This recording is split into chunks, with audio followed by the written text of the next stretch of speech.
siapa? Saya Anja Kanisa, kebetulan yang kemarin menghubungi Bapak terkait dengan konseling yang berbeda. Dengan Nisa. Bagaimana kabarnya hari ini, Nisa? Alhamdulillah baik Pak. Pasti tadi lumayan juga macet, tapi alhamdulillahnya bisa sampai sini dengan selamat. Apakah Nisa sudah pernah mengikuti sesi konseling sebelumnya? Kebetulan pernah Pak. Karena berhubung belum pernah, Bapak akan jelaskan sedikit tentang konseling ini ya. Baik Pak. Jadi konseling adalah proses pemberian bantuan oleh konselor kepada konseling ini agar konseling dapat memecahkan masalah yang sedang dihadapinya. Nah, konseling ini sendiri itu dilandasi oleh beberapa asas seperti asas kerahasiaan, asas kesukarelaan, dan asas keterbukaan. Nah, adapun asas kerahasiaan ini adalah untuk menjamin semua informasi yang akan kita bahas dalam ruangan ini itu tidak bocor keluar. Artinya hanya saya, Nisa dan Tuhan saja yang tahu. Kemudian ada asas kesukarelaan, di mana asas kesukarelaan ini Nisa bersedia bercerita dengan sukarela tanpa adanya paksaan dari pihak manapun. Kemudian ada asas kesukarelaan, di mana Nisa itu datang ke ruangan ini tanpa adanya paksaan dari pihak manapun. Nah, bagaimana, sudah mengerti? Iya Pak, mengerti. Baik, kalau begitu pertemuan kita ini dibatasi oleh waktunya. Kita akan melakukan pertemuan dengan menggunakan waktu kurang lebih 30 sampai 45 menit ke depan. Jadi mari kita manfaatkan waktu yang ada yang sebaik-baiknya. Nah, tapi jika pertemuan hari ini masalah yang sedang kamu hadapi belum dapat diselesaikan, maka kita akan mengadakan pertemuan berikutnya. Apakah kamu setuju? Setuju Pak, dengan kurang waktu 30 sampai dengan 45. Baik, terima kasih karena kita sudah menyepakati waktu yang akan digunakan dalam proses konseling hari ini. Nah, coba ceritakan masalah apa yang sedang kamu hadapi. Saya merasa sedih Pak. Belakangan ini saya sering dimarahi oleh beberapa guru di sekolah saya. Oh, dimarahi? Kenapa bisa? Mungkin karena saya tidak mengerjakan tugas seperti itu. Coba ceritakan hal apa yang membuat kamu tidak bisa mengerjakan tugas. Ini Pak, saya sering bolos pada saat jam pelajaran berlangsung. Jadi terkadang tugas yang diberikan itu saya tidak tahu bahwa ada tugas. Terus ketika kau bolos,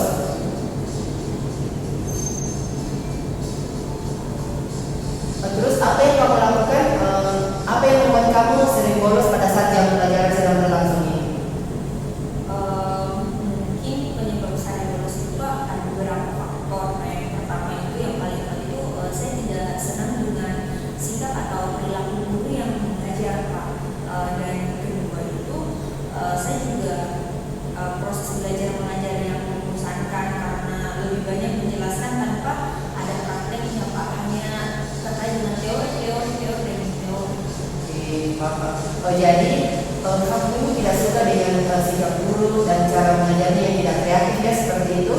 Iya benar, saya sering merasa bosan. Lalu ketika kamu bolos, apa yang kamu lakukan? Apakah kamu melakukan aktivitas lain seperti mungkin saja membantu orang tua?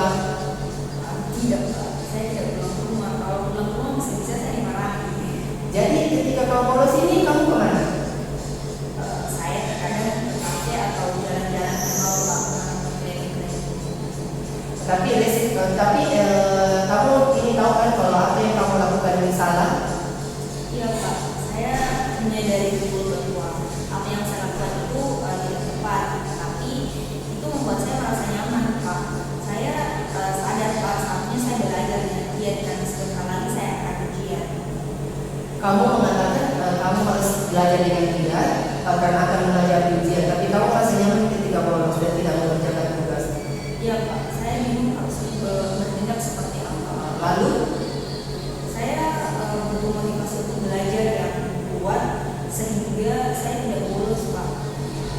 Bapak paham perasaan kamu. Jadi kamu ini butuh motivasi belajar yang kuat untuk menghadapi perasaan yang tidak kamu senangi, seperti mungkin tidak senang dengan guru yang mengajar dan beberapa mata pelajaran yang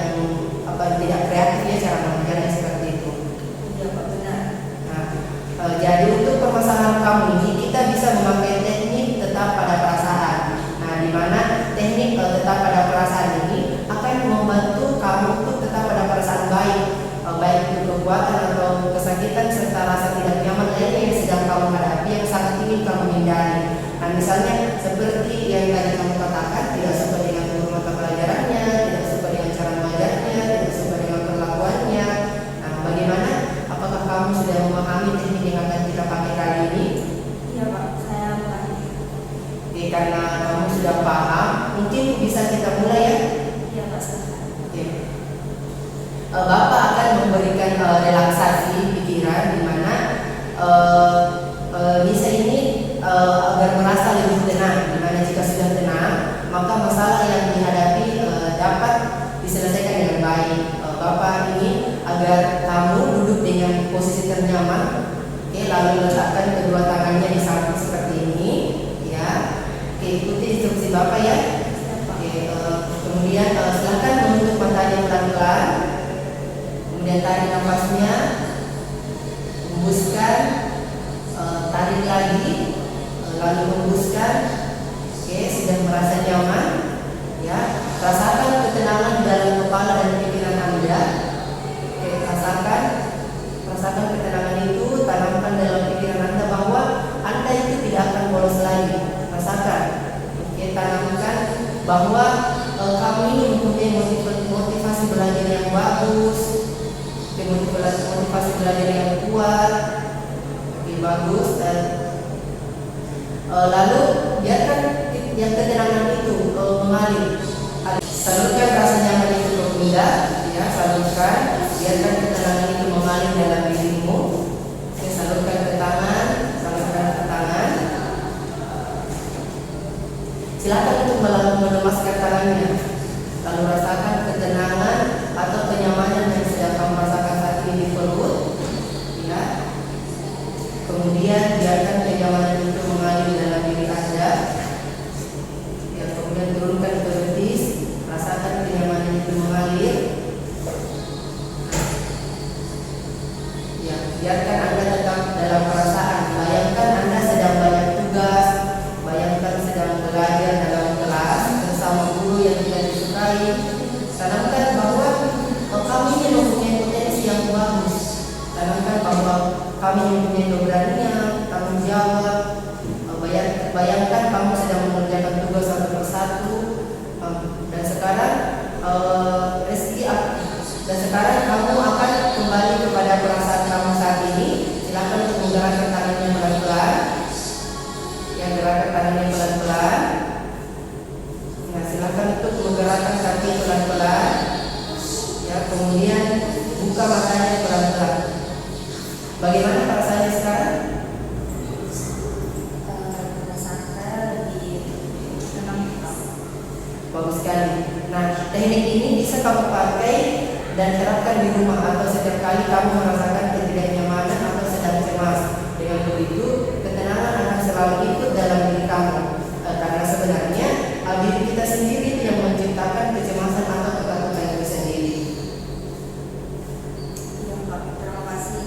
Hal ini sangat membantu saya agar lebih berani menghadapi hal-hal yang ingin saya hindari. Bagus, karena berhubung waktu juga sudah habis ya. Mari kita akhiri proses ini sampai di sini. Sebelumnya mari kita simpulkan hasil pembicaraan kita.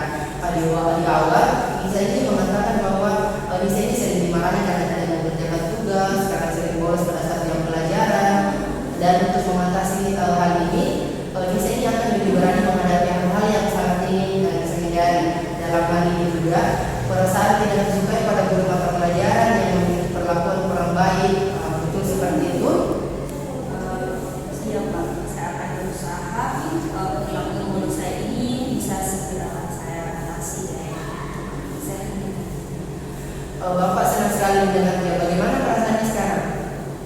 Saya merasa lebih lega Pak karena sudah mendapat solusi dari permasalahan yang sedang saya hadapi. Nah, bagus sekali. Kira-kira apa yang akan kamu lakukan selanjutnya? Mungkin saya akan meningkatkan motivasi belajar saya serta lebih berani menghadapi hal-hal yang selama ini saya hindari. Bagus sekali. Semoga hal tersebut betul-betul bisa kamu lakukan dengan sungguh-sungguh